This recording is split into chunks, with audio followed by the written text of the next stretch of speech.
9 seconds. Everybody, like, put your ties on. 4, 3. Hello, everyone. Welcome to the beta zone. Welcome to the Dalian Forum 2019.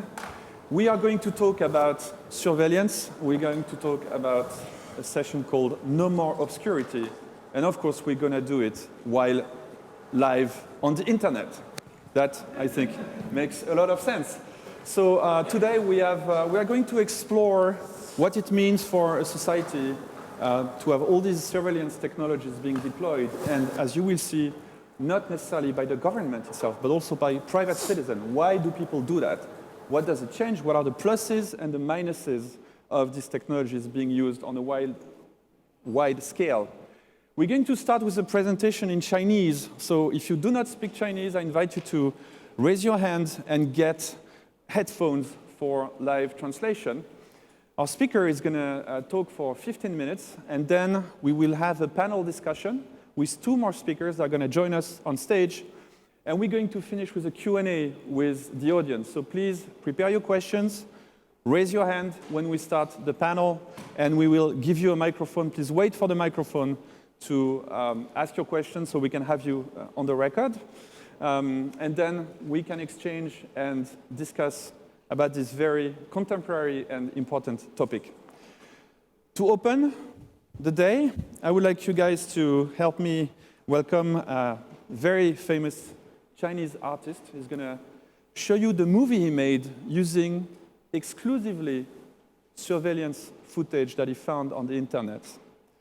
The first unintentional actors, please help me welcome Mr.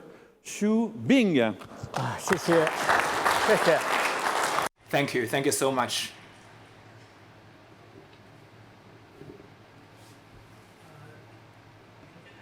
First of all, thank you very much for attending this meeting. And also thank you very much for inviting me by Davos so that I can introduce my kind of special feature film. And also thank you for the kind introduction. You know, I'm sorry.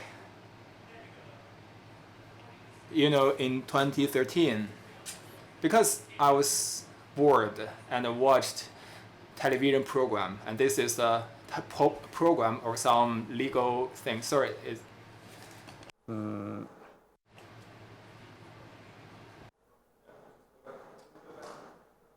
Oh yeah, here.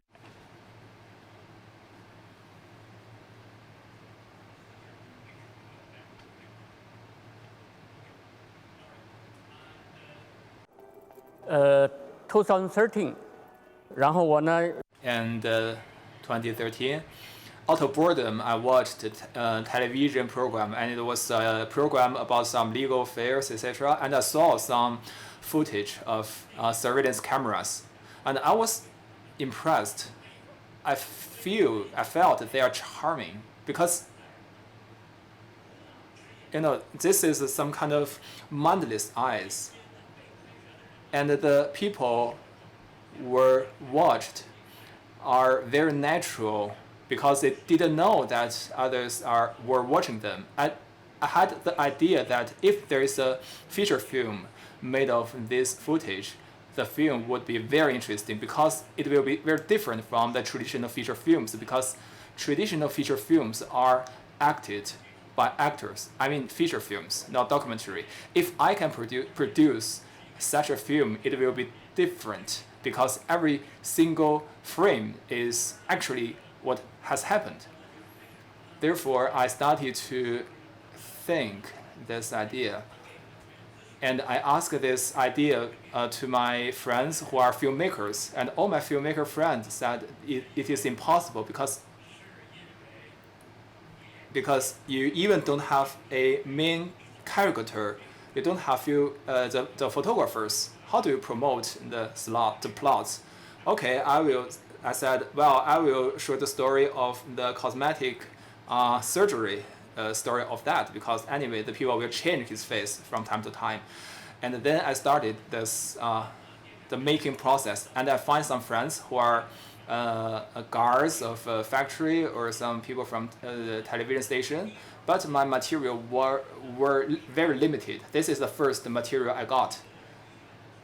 This is a parking lot, the back door of a parking lot of a hospital. And I got this material and put it into my computer, and I started to invent some stories for the people in the video, and to design some dialogues for them. And after that, it made me convinced that with enough materials, I definitely can make a feature film.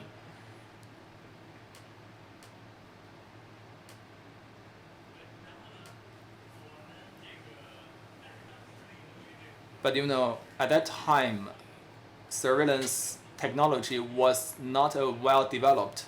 It was impossible for me to get enough materials. But in 2015, I found that there were a lot of materials of the footage on internet, and I resumed the program, and I bought 20 computers, downloading 24 hours all of these videos, and this process lasts 1 year, 11,000 hours of clips of video, and then I started to design the script and the dialogues and the editing work also.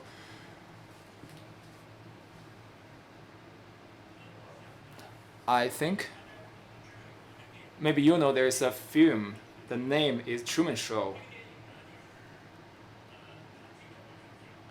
The story is about a kid from his birth. He was growing up in a very small township. And actually, every moment from his birth to his adulthood are broadcast. He doesn't know this, but except him, all other people know this. And I think my work is a social imagination of the film Truman Show, because for me, the present world is like a studio. You have lots of surveillance cameras recording every corner of the world about what is happening, and then it sent all of this information to internet. It gives us a special perspective or special eye for us. Why I say so? Because surveillance cameras or surveillance technology enables our eyes, or means the organs. The organs of our eye are linear, because for today we came here from the hotel to participate in this event, but after this event I go back to a hotel or go to another place, our information will be different, because this feeling is linear. However, surveillance technology gives us a meshy or kind of net experience, like a net or mesh, because we can know what is happening around the world. It's kind of like a mesh or net. For example, I am my home, and I know what is happening the street next to my street. Something special may happen, and today we can know that what is happening beside us. This was impossible in the past. This technology actually has changed our sense of history or historical values. I am thinking, for example, any individual or any organization is capable enough to save all the videos of surveillance and leave it for the people of 100 generations later. It will be meaningful. So the people in the future will be more capable to make a judgment about the past or present, or it will be totally different. It would be totally different than otherwise. The people without these recordings. Or, for example, in Qing dynasty of China, we don't know what what was the life of the Emperor Guangxu, the second last emperor of China. And if we had that material, we would have a totally different judgment than the scholars of present day. Surveillance cameras have this feature, which is in 100 hours, there may be nothing happening, but it's scaring, it's totally silent. And this is what his artist would pay attention to. And all of this footage, cameras, at next moment, there might happen something totally out of expectations, or something, or some image.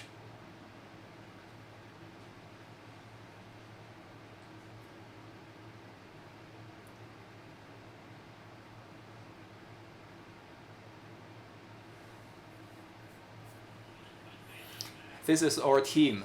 We worked several months.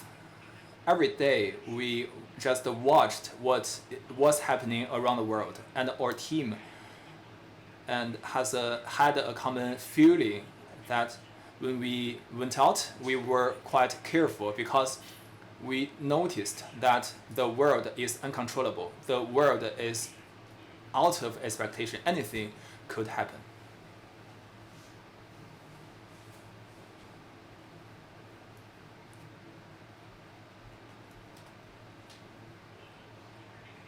And because I have a rule for myself in this film, every single frame of this feature film must come from public surveillance frame. It shouldn't be shot by us. And this is a rule for my making of this movie. And there's something special brought by this rule. In Buddhism of China, Buddhism doesn't think our body matters at all. Buddhism think spirit or mind or your next life or your reincarnation is the thing that truly matters. For example, I am here, you are sitting there. Whether are we the real selves? Well, from the perspective of Buddhism, is questionable. 来科技的高度。 So it's actually very questionable from the perspective of technology. So there are multiple main characters in this film, and it consists of different surveillance video clips of different people.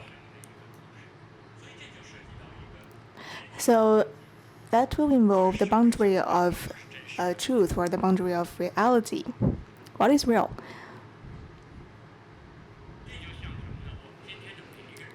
For example, every day we are using our cell phones, and when we are looking on our cell phones, it seems that we are playing a show together with our cell phone. For example, we are sending the messages to the world, but are those messages real messages or not?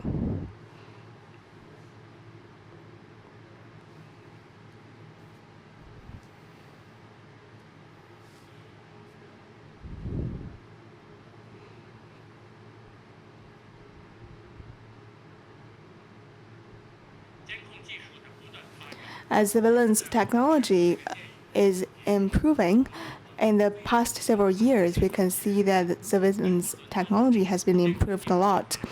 So before, UK took the lead, but now Asia takes the lead, and in particular, China right now is very advanced in surveillance technology.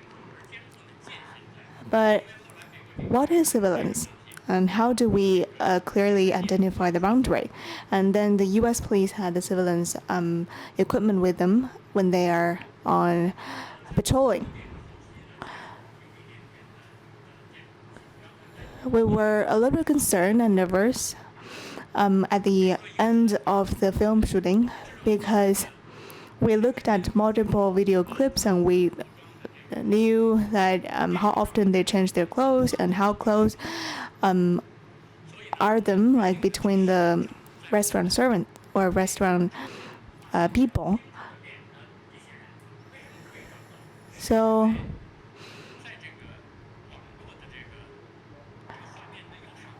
So when we look at the video clips, you can find the location at the right up corner, and you know that where the people are located. So that's why we located 90% of the people and got the right of displaying their faces in our film. And as we searched for these people, we learned more about surveillance, and we learned more about the relationship between people. For example, the first one that we approached, Xiao Wang, or Mr. Wang, he said, so this surveillance camera might change his life because maybe he will be an influencer online. For example, he said something great or he did something funny. So he believed that surveillance camera has already changed his life because that's why we approached where we found him. Right now, we have already entered into the post-surveillance era, and most of the surveillance cameras in China are actually owned by individuals. And we got all the video clips from the individual surveillance cameras instead of the government surveillance cameras. So it seems that people would like to be connected with the world through their cameras. Of course, for the governments, they manage or control the society by using surveillance cameras. That is another function or another use of the surveillance cameras. So apart from the government cameras, I think that the surveillance cameras have more or much wider use because more and more individuals are using them. Now as the technology is developing very fast, and the legal system, the virtual system, the morality, and the boundaries between people are changing constantly.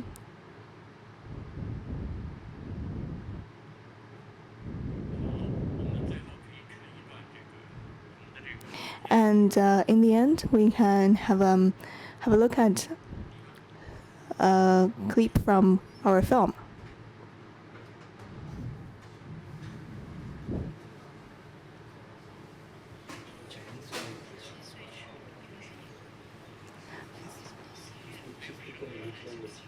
So the voice is not on. The sound is not on. So when I was 17 years old, I was sent to a temple and I heard that there was some noise.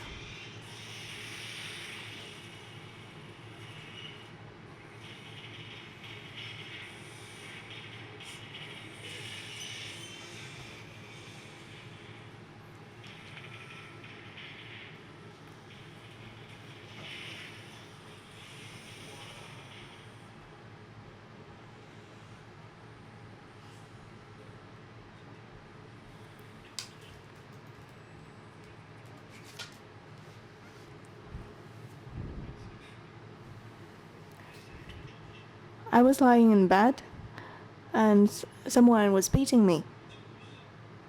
And I couldn't get awake.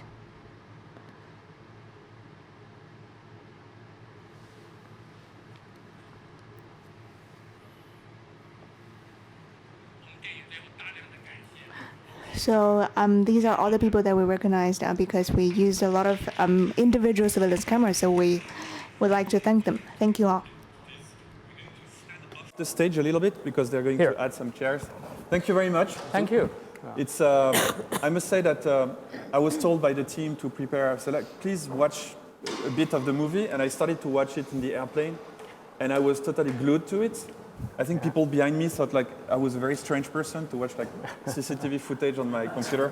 But I must say that you showed at the end, actually the images are quite riveting because I think it's a visual language that now has created the expectation that when you see CCTV footage, it's going to be very boring, like normal life, and from 1 second it's going to switch to the opposite, and something is going to crumble, somebody's going to die, and there's a lot of people dying in your movie. I don't know if you've counted, but there's a lot of accidents. I mean, you showed the train accident from Spain and one things airplane. like that. maybe airplanes. 1,000 people. Exactly, yeah.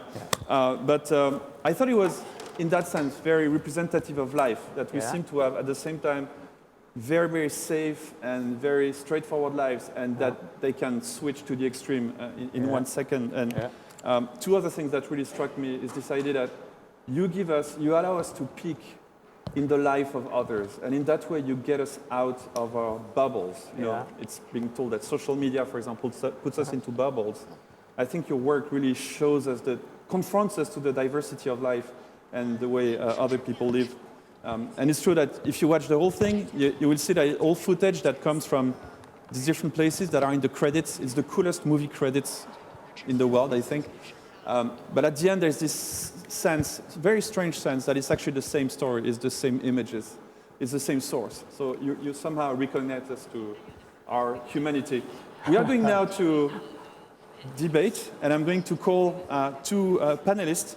One is the CEO of the RadicalXChange Foundation. She comes from Germany. And the other is the founder and chairman of Octave Consulting Group, is both an attorney and engineer. Please help me welcome to the stage Jennifer Lynn Morone and Niel Harper. So you please have a seat. And I will go behind the stars. Never walk in front of the stars. I will start with you, Jennifer. Can you, I mean, obviously now we know a little bit more about Shu. Can you tell the audience a little bit about your work at the RadicalXChange Foundation? So we are a nonprofit organization, non-governmental organization. And can you hear me okay? It's going to come up, the volume is going to be... And we're looking to use market mechanisms and principles, new ideas, reinstill values to reduce inequality, build cooperative social lives through markets and technology.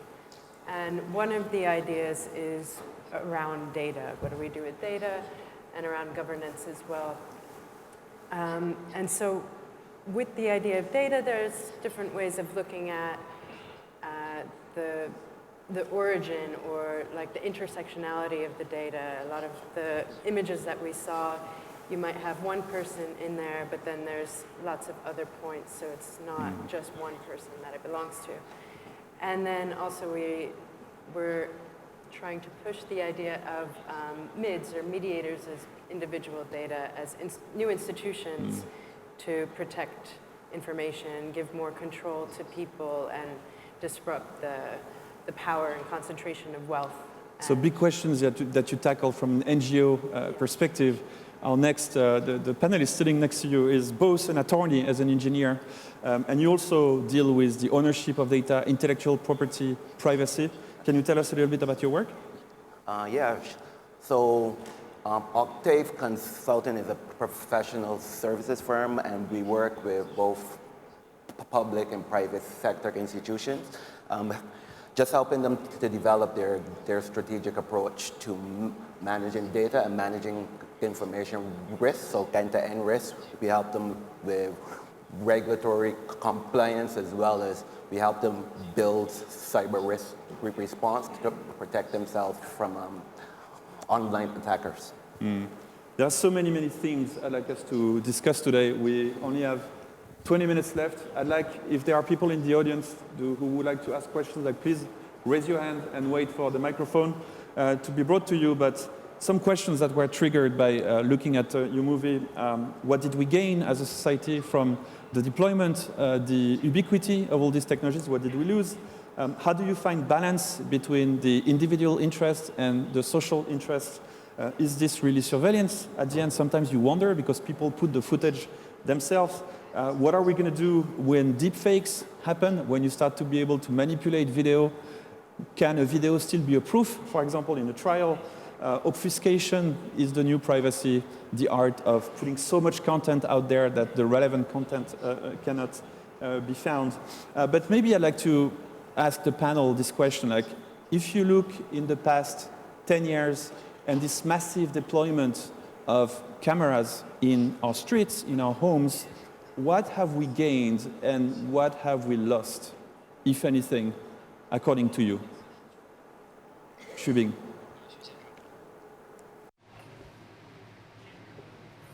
and actually everything is a double-edged sword.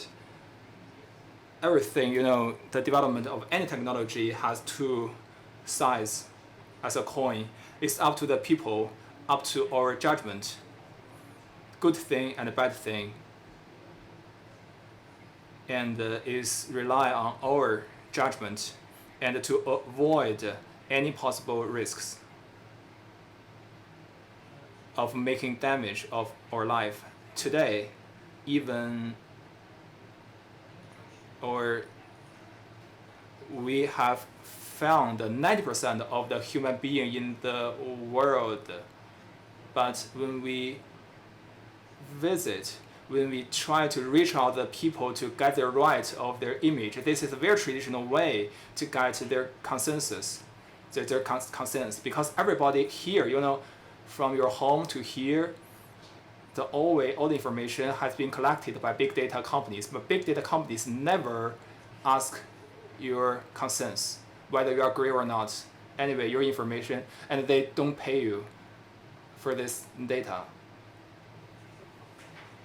And we want to reach out to the people we in our movie, and actually this is some logic there. Maybe the payment method today is totally different than it was in the past, and actually the interest you get is much more than the loss of your privacy rights. For example, your GPS location on your cell phone is more accurate than otherwise, and I think everything is changing, is different. Incredible moment in the movie where you actually show up to this guy, you show the image, and you've been using him in the movie, but he's unaware of. And he looks at you like, what are you talking about? And then immediately, as you said, he's like, oh, maybe I'm going to be famous, so okay, I'm going to sign. It was pretty exciting for him. But tell us a positive. This is probably happening for a reason. What do you think we've gained as a society from the pervasiveness of images?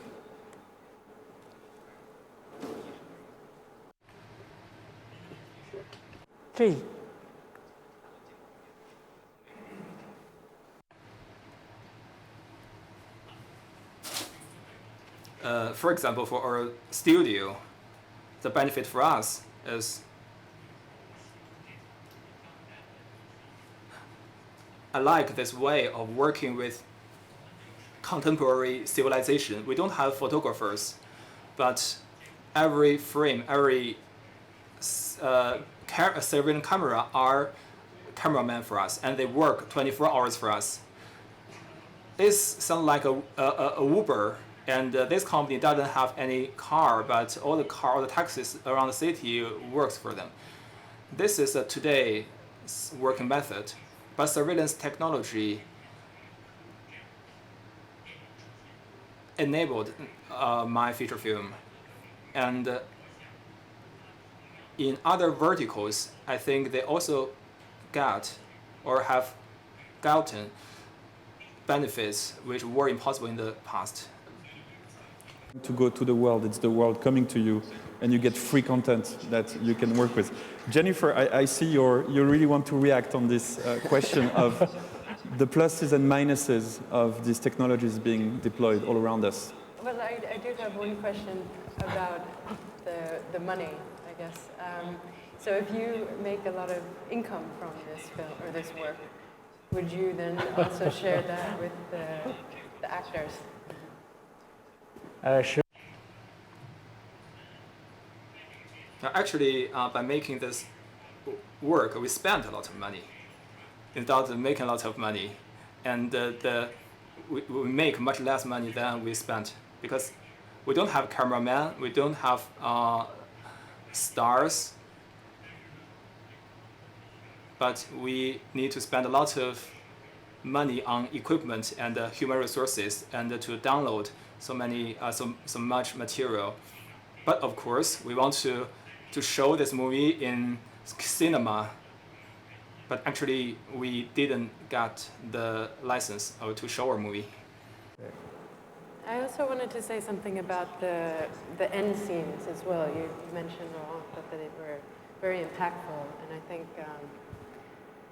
that does something compared to watching an action movie where you might feel impressed by the graphics or think that, oh, I would hate, it's dystopia, but it's actually happening in front of you. And I think that has a positive, although it's a negative feeling, it has a positive implication maybe in our compassion towards each other, our empathy, that brings with the surveillance, and that turning it into a story also brings. But Jennifer, Niel, we know now, I mean, it's been 25 years into this digital technologies revolution, the so-called new technologies which are starting to get old a little bit, but we know that it's always about balance. It's always, every technology brings us pluses and minuses, right? The internet brought us Wikipedia, and it brought us fake news and online harassment. Let's talk about the pluses and minuses of this technology. And according to both of your perspective, so Niel, you have a more like technical, a more legal perspective, and Jennifer, you have a more holistic, more grounded into like social issues. Can you share with us your view on what has changed in the past 10 years? One start, Niel. Yeah, sure. So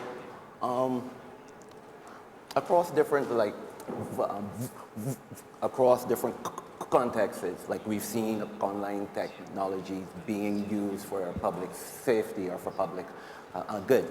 For example, in the developmental context, we're seeing where large international financing companies, they provide funding to build infrastructure in certain countries, and many times this funding is misused or misappropriated, and we've seen where online surveillance is being used to do time-lapse videos to see how the infrastructure is being built, and then to see how building that infrastructure actually impacts people's lives. So seeing how fundamental shift in terms of social and human development is achieved by using online tech. And then there are other public safety, like in terms of in the United States for truck drivers who drive very long distances. They're incentivized to drive long distances, but many of them, they fall asleep and have massive accidents. So we're seeing where online surveillance is being used to ensure that they're getting enough rest, they're employing the defensive driving techniques, and that their safety while they're on the job is being preserved. So that's one good way, or one good use case. Jennifer, according to you, I mean, this balance I was talking about, where would you put the cursor? Like, when is too much, too much? Well, it's a question of, is it doing anything, or is it just recording? Is it just capturing, and is it just teaching machines, or something for the future that we're not really, there might be some kind of understanding, or you see when something happens, like you said, it's a lot of nothing until there's something. But what is the fundamental reason for the capturing? And I mean, there's the example of the drivers of the cars. Their data is being captured, how they drive, what they see, to train their replacements. And so there's two sides of it. There's surveillance for surveillance sake, I guess, or for understanding what's happening all the time. And then there's the method of teaching and understanding what we do in those situations that's feeding a bigger model of the world, or of artificial intelligence. And I think that who controls that artificial intelligence, or that future, is what makes it more dystopic or utopic. Yeah. What happens on that?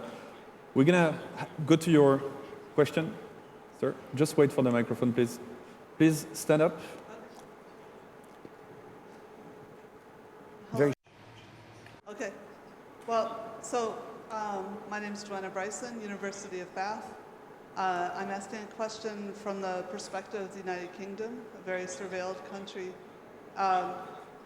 In fact, there has been a big shift in how you get welfare payments in the UK that has disadvantaged a lot of people. If they make a very small mistake, they could lose their welfare for a month, 2 months. And the question is, why has this been accepted? In fact, the UN has just done a big release. There's incredible poverty in the UK right now. And one of the suggestions by Guy Standing is it's because the last time we had riots in 2014, there were people who were arrested on the basis of just stealing like one package of diapers or tampons or something like this. And so now the poor are aware that they're surveilled. So the rich know we're surveilled, but it doesn't affect us very much. But the poor are aware that they're surveilled, and they're afraid to say anything because they would lose their state welfare payments. So I haven't heard a sufficiently dystopian answer from the panel, so I wanted to bring up this as just one example that there may be different impacts on different people. Niel, maybe you want to say something as an attorney? Well, I want to also add to that. Like, we're seeing where the merging of like online surveillance and artificial intelligence is actually having negative results in terms of, for example, they've now put speakers in schools in the United States the speakers are supposed to use artificial intelligence to detect aggression. And if they detect aggression, it's supposed to prevent like shooters. But we're seeing where the technology is not mature, so you're seeing a lot of false positive, and you're seeing a lot of wasted time of the security services. But to her point as well, you're seeing where a lot of negative consequences in poor areas, not just from the welfare, but also seeing where there's surveillance in neighborhoods that are meant to, if you hear gunshots, you're supposed to make a phone call to the security services, but you're seeing where you're only putting these technologies in certain underprivileged neighborhoods, and it's negatively impacting those people because they're being police, and it's breaking down that relationship between the communities and the security. But there's a very large trend here that in a twist of history, like having access to technology used to be a sign of wealth for a very long time. 10 years ago you had a smartphone, you were a wealthy person. And now it's shifting to being a sign of the opposite of wealth. And expensive schools now have human teachers, while poor schools have iPads. When you're very high ranked in a company, you can afford not to answer your emails. You cannot do if you're in a lower rank. So now it seems that luxury is actually being away from technology, and being wealthy means increasingly being able to push aside technology, which is, I find, very ironic when you look at history. But speaking of the value of these images, there's something very disturbing happening. And actually there is a demo where you can get your face scanned, you can choose a famous actor, and that person is going to be saying whatever you said. And it's called the deepfakes. I don't know if you've seen, there's a famous video from Barack Obama. Question to the panel, how long can images from surveillance camera actually still be evidence in court when the software to manipulate these images is probably going to be free in 1 or 2 years? So, interestingly enough, artificial intelligence is being used to create deep fakes, but artificial intelligence is also being used to detect deep fakes. So the technology actually has a beneficial use as well as a negative use. I want to circle back to the point that the audience member made as well.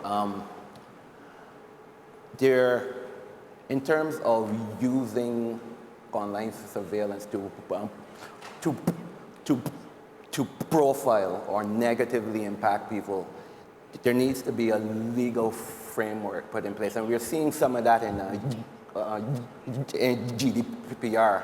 We're seeing some of that in GDPR, where you're not supposed to use online data to negatively profile or negatively impact some person, and that within the boundaries of the European Union. That's always the problem with the internet. Is that which law applies?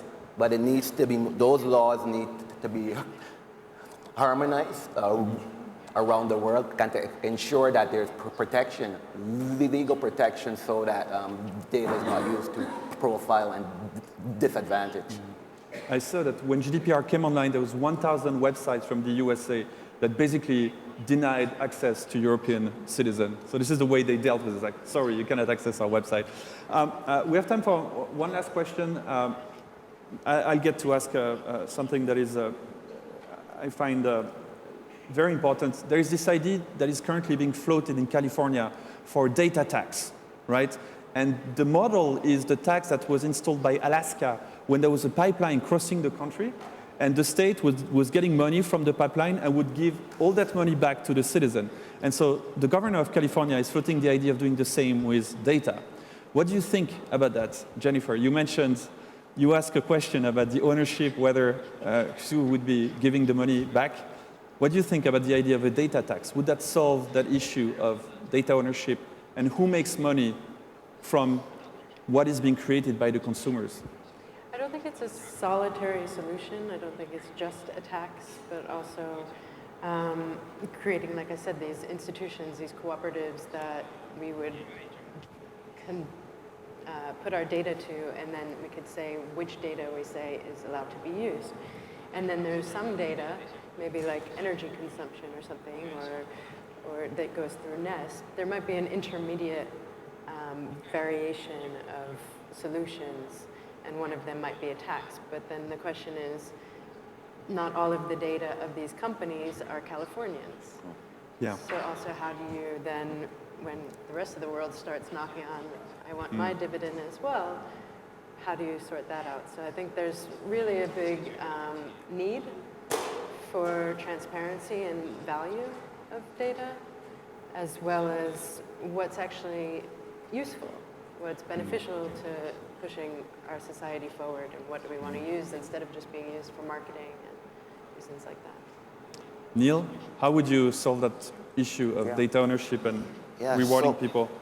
So right now, the privacy ecosystem is largely in favor of the governments and businesses and big business.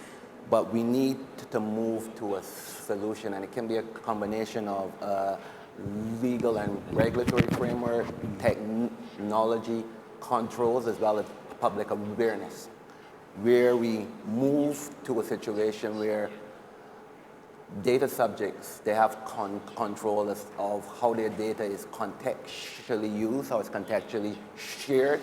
If it's monetized, they can participate in that monetization, but it needs to move away from being in favor of big business and government. But that assumes you can find who owns the data. It's the problem musicians have when somebody does a remix, and like, how do you know that it's your sample being used? Shubing, last question for you. Has this movie, you worked on this project for several years, has this movie changed the way you walk in public space?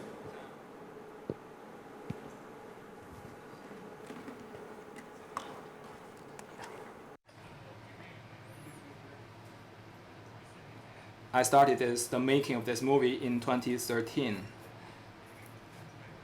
And of course, it stopped for several years due to the lack of enough material. I finished the movie in 2017. It's a feature movie of 81 minutes. In the process, yes, I think I learned a lot about the relationship between surveillance and people nowadays, and where does the energy of creation of fine arts come from? Where do our inspirations come from? It comes from our knowledge of fine art, or it comes from the social reality. This is shed some light on my thoughts on this. My other works, I don't know if you are familiar or not, my fine art artwork, well, this is the film, the format is a film, but there is something in common between this work and my previous works. In my work, I want to, in a very careful way, to produce a reality, but this reality is something fake. Well, sorry, in English, it doesn't have this word. And this feature film is a mimic of a true feature film. It doesn't about a love story about two young people. Actually, I want to use this movie to show something different. In Chinese, we have a saying that if you want to attack the East, you need to lead your troop to the West. And if you are smart enough, if you can understand my language, you know I'm talking about something else, not this story. As Jennifer says, why you put some, or other people put some dramatic videos. But actually, I want to make it like a blockbuster. And the traditional love story, you know, nowadays, in nowadays perspective, which is weird, and the fragility, the details of traditional love story, you know, is very small compared to nowadays the complexity. One round of applause to our panelists, Xu Bing, Jennifer Lynn Morone, and Niel Harper. Thank you very much. Thank you to all those who were watching us on the internet. Have a good afternoon. 谢谢 Thank you. Thank you, Mark. Thank you.